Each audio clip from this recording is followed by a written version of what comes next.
Assalamualaikum warahmatullahi wabarakatuh.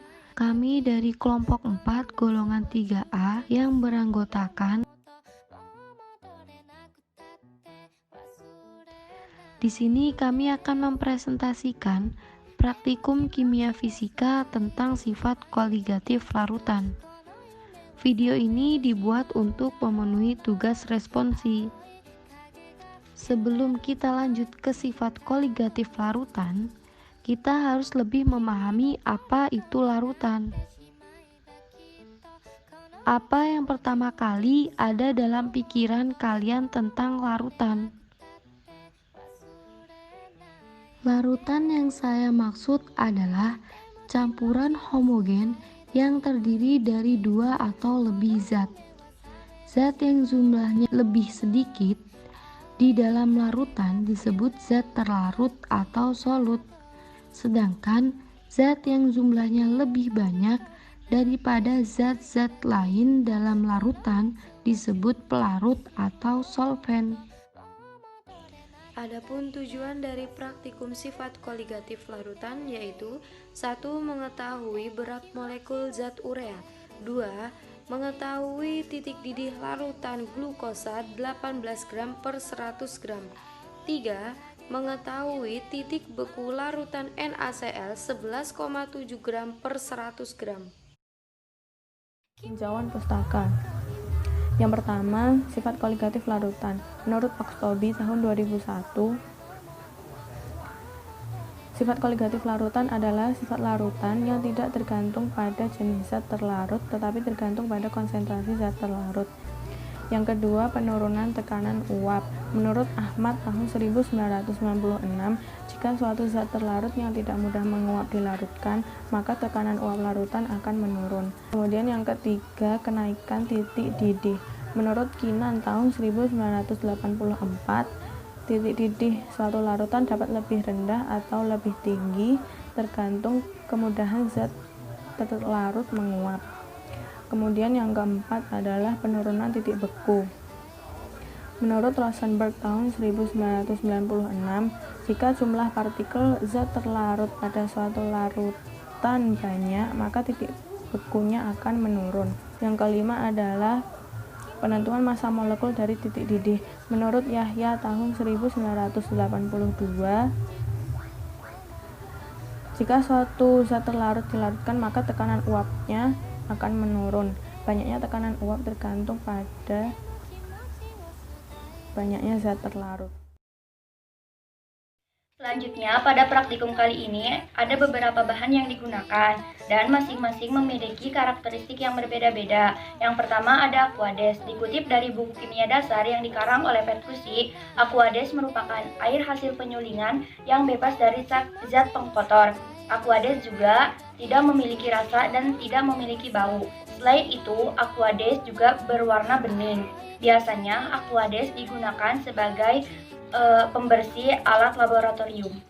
Kedua ada NaCl atau natrium klorida. Dikutip dari buku kimia karangan Saito, NaCl merupakan padatan tidak berwarna. Nah, NaCl disebut juga sebagai garam dapur. NaCl atau asam klorida larut dalam air maupun gliserol, namun sukar dalam etanol. Ketiga ada glukosa. Dikutip dari buku yang berjudul Kimia Pangan dan Gizi yang dikarang oleh Winarno, glukosa merupakan salah satu monosakarida yang memiliki 6 atom C atau disebut juga heksosa. Glukosa disebut juga sebagai gula anggur. Glukosa memiliki rumus kimia C6H12O6. Glukosa bersifat simetrik atau mengikat keempat gugus yang berlainan, yaitu pada posisi 2, 3, 4, dan 5. Yang keempat ada urea. Dikutip dari buku Proses Industri Kimia karangan Austin, urea merupakan salah satu pupuk yang paling sering digunakan.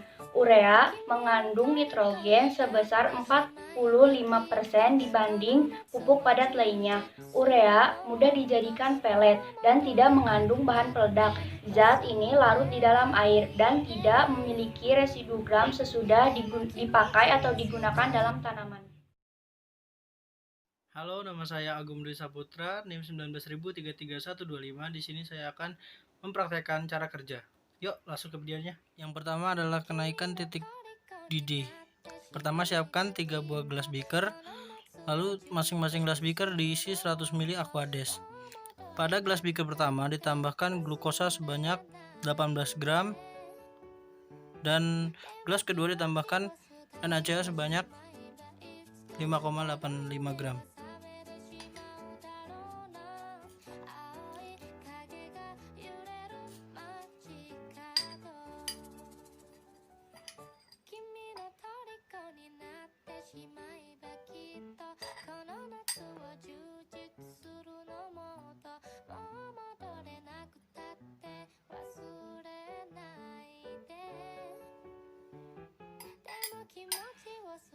Kemudian setelah itu diaduk menggunakan pengaduk. Lalu masing-masing gelas beaker dididihkan dengan kompor.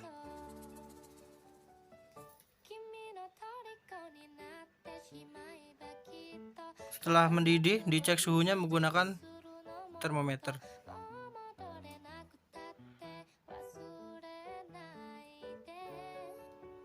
Satu persatu.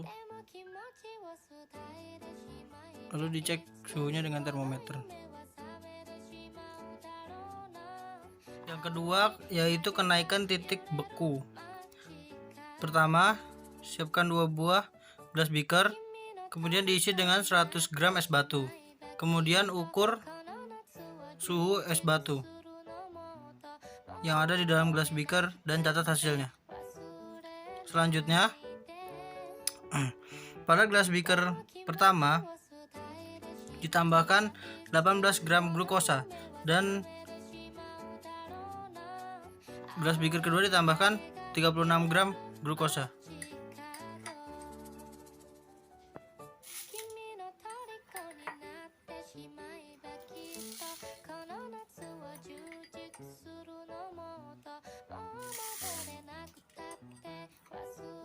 Kemudian diaduk secara merata, lalu diukur suhu pada masing-masing gelas beaker menggunakan termometer. Kemudian dicatat hasilnya. Lanjutan dari yang kedua, yang pertama siapkan 2 buah gelas beaker, kemudian masing-masing gelas beaker diisi dengan es batu sebanyak 100 gram es batu. Kemudian pada gelas beaker pertama ditambahkan 5,85 gram NaCl dan gelas beaker 2 ditambahkan 11,7 gram NaCl.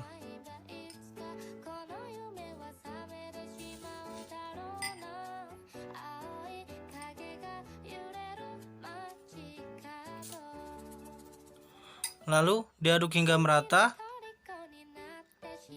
Setelah itu diukur masing-masing gelas beaker menggunakan termometer.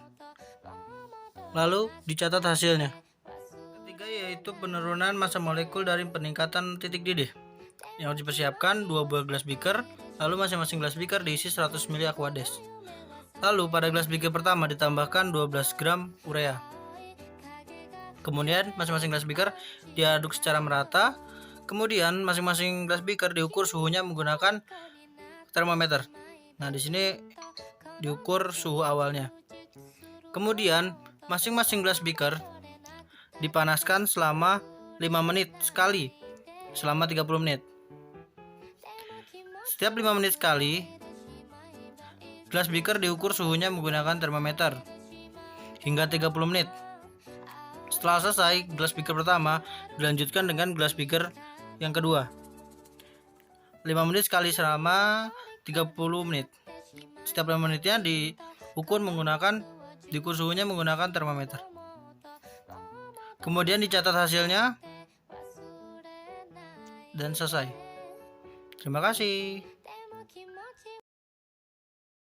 Selanjutnya ada alat-alat laboratorium yang digunakan dalam praktikum kali ini, yaitu kompor listrik, timbangan, 5 buah gelas beaker ukuran 250 ml, stopwatch, pengaduk, termometer digital, gelas arloji, spatula, dan tisu. Selain itu, ada bahan-bahan yang digunakan dalam praktikum kali ini, yaitu Aquades, NaCl atau natrium klorida, urea, dan glukosa. Hasil dan pembahasan. Menurut teori yang dikemukakan oleh Oxtoby, sifat koligatif larutan adalah sifat larutan yang tidak tergantung pada jenis zat terlarut, tetapi tergantung pada konsentrasi zat terlarut. Pada pembahasan yang pertama, merupakan tabel dari hasil pengukuran titik didih dan titik beku. Pada pembahasan dari tabel ini memiliki 4 poin. Poin pertama adalah titik didih pelarut dengan glukosa. Pada pengukuran titik didih, yang berperan sebagai pelarut adalah aqueous dan zat terlarutnya adalah glukosa. Titik didih yang dihasilkan oleh aqueous bersuhu 96 derajat Celcius, sedangkan titik didih dari larutan glukosa adalah 96 derajat Celcius. Menurut Soekarjo, tahun 1990, adanya zat terlarut yang sukar menguap, tekanan uap dari larutan turun dan akan menyebabkan titik didih larutan lebih tinggi daripada titik didih pelarutnya. Maka dengan penambahan sifat zat terlarut yang sukar menguap seperti gula yang berbentuk kristal dapat menurunkan tekanan uap sehingga titik didih yang dihasilkan akan lebih tinggi daripada pelarutnya. Pada hal ini terdapat kemungkinan kesalahan yang terjadi pada saat mengukur termometer, yaitu pada saat mengukur suhu dengan termometer, waktu pengukuran kurang lama atau tidak sampai air raksa bergerak melambat, dan posisi mata pada saat mengukur tidak sejajar dengan termometer. Kemudian pada poin kedua, yaitu titik beku pelarut dengan larutan glukosa. Menurut teori yang dikemukakan oleh Soekarjo, titik beku pelarut adalah 0 derajat Celcius, sedangkan apabila pelarut ditambahkan zat terlarut, maka titik bekunya tidak akan sama dengan 0 derajat Celcius atau lebih rendah daripada titik beku pelarutnya. Titik beku pelarut yaitu aqueous adalah 0 derajat Celcius, sedangkan titik beku dari larutan glukosa adalah minus 2 derajat Celcius. Membandingkan titik didih dan titik beku larutan garam dan glukosa. Pada titik didih, larutan glukosa dan larutan garam memiliki suhu yang berbeda.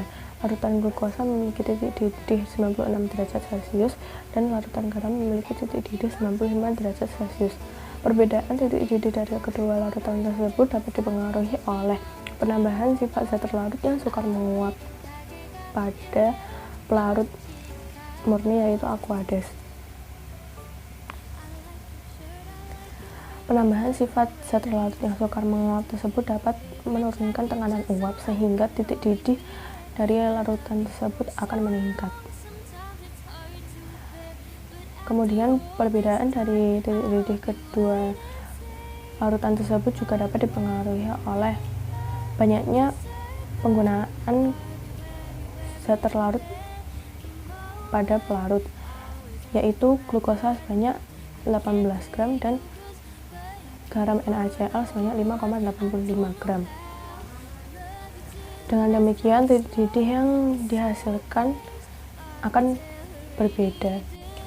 Pada titik beku larutan glukosa 18 gram dan 36 gram didapatkan suhu yang sama yaitu minus 2 derajat Celcius. Menurut teori,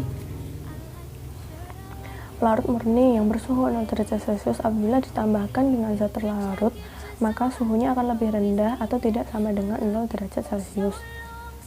Pada kondisi ini, larutan glukosa 36 gram dapat lebih rendah titik bekunya daripada larutan glukosa 18 gram karena banyaknya dari penggunaan glukosa yang ditambahkan pada pelarut aqueous.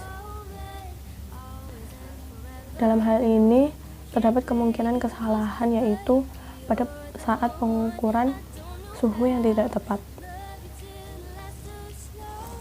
Pada titik beku larutan NaCl 5,85 gram dan larutan NaCl 11,79 gram didapatkan suhu yaitu minus 7 derajat Celcius dan minus 9 derajat Celcius. Pada kondisi tersebut sudah benar adanya karena pada larutan NaCl 11,79 derajat Celcius, titik bekunya lebih rendah daripada larutan NaCl 5,85 gram karena banyaknya penggunaan garam yang ditambahkan pada pelarut Aquades. Keempat, yaitu membandingkan zat terlarut terhadap titik didih dan titik beku. Zat terlarut yang digunakan pada percobaan ini adalah NaCl dan glukosa. Pada titik didih, larutan glukosa memiliki titik didih yang lebih tinggi daripada larutan garam. Hal tersebut dipengaruhi oleh sifat zat terlarut yang sukar menguap, yaitu gula yang berbentuk kristal, sedangkan sifat zat terlarut dari garam yang mudah melebur, maka larutan garam tersebut titik didihnya lebih rendah daripada larutan glukosa. Kemudian pada titik beku, faktor yang mempengaruhi adalah penambahan zat terlarut pada pelarut yang bersuhu 0 derajat Celcius, maka zat terlarut tersebut suhunya akan lebih rendah daripada pelarut murni.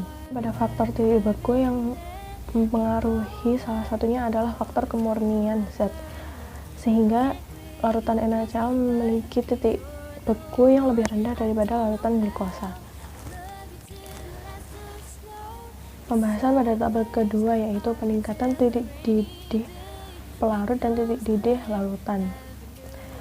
Pelarut yang digunakan pada percobaan kali ini adalah Aquades, dan larutan yang digunakan pada percobaan ini adalah larutan urea.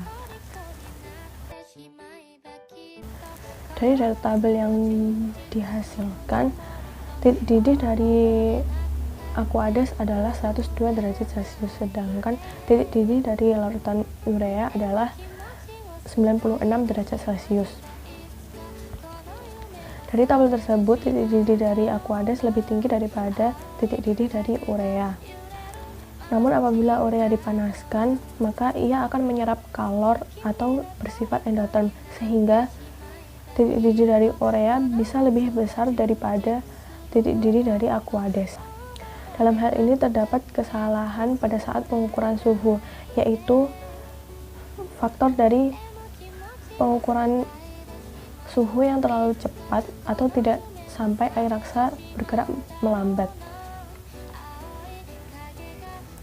Kemudian dari hasil titik didih yang didapatkan, hal tersebut juga dapat mempengaruhi MR yang akan dihitung pada percobaan kali ini. Kedua, dari tabel peningkatan titik didih pelarut dan titik didih larutan, yaitu mengetahui MR yang didapat dari hasil perhitungan. MR yang didapat dari perhitungan percobaan adalah 10,4 gram per mol. Namun hasil yang seharusnya adalah minus 10,4 gram per mol. Hal tersebut dapat terjadi karena titik didih urea yang lebih rendah daripada titik didih Aquades, sehingga menyebabkan MR yang didapat menjadi minus atau negatif. Tetapi karena MR tidak boleh negatif, maka MR tersebut harus positif, sehingga hasilnya 10,4 gram per mol. Dalam praktikum sifat koligatif larutan ini dapat disimpulkan bahwa 1. Berat molekul zat urea yaitu 10,4 gram per mol. 2. Titik didih larutan glukosa 18 gram per 100 ml yaitu 96 derajat Celcius. 3. Titik didih larutan NaCl 11,7 gram per 100 gram yaitu min 9 derajat Celcius. Nah, sebelum ditutup masih ada pertanyaan nih, disimak ya. Yang pertama, mengapa titik didih larutan lebih tinggi daripada titik didih pelarut murni? Berapa kenaikannya? Yang kedua, Mengapa titik beku larutan lebih rendah daripada titik beku pelarut murni? Berapa penurunannya?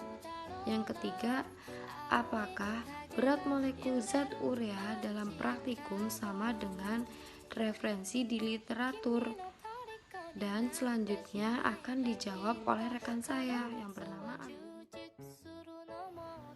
Ya, di sini saya akan menjawab pertanyaannya. Yang pertama, mengapa titik didih larutan lebih tinggi daripada pelarut murni? Berapa kenaikannya?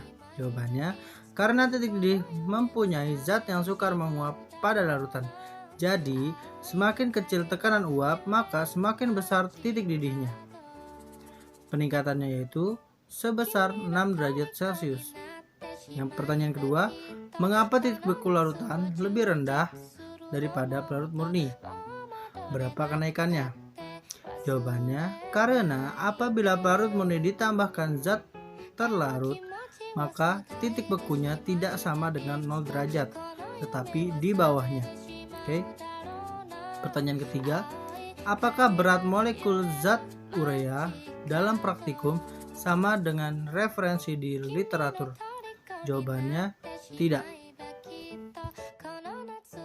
Ya, mungkin sekian video presentasi dari kelompok 4. Terima kasih telah menonton.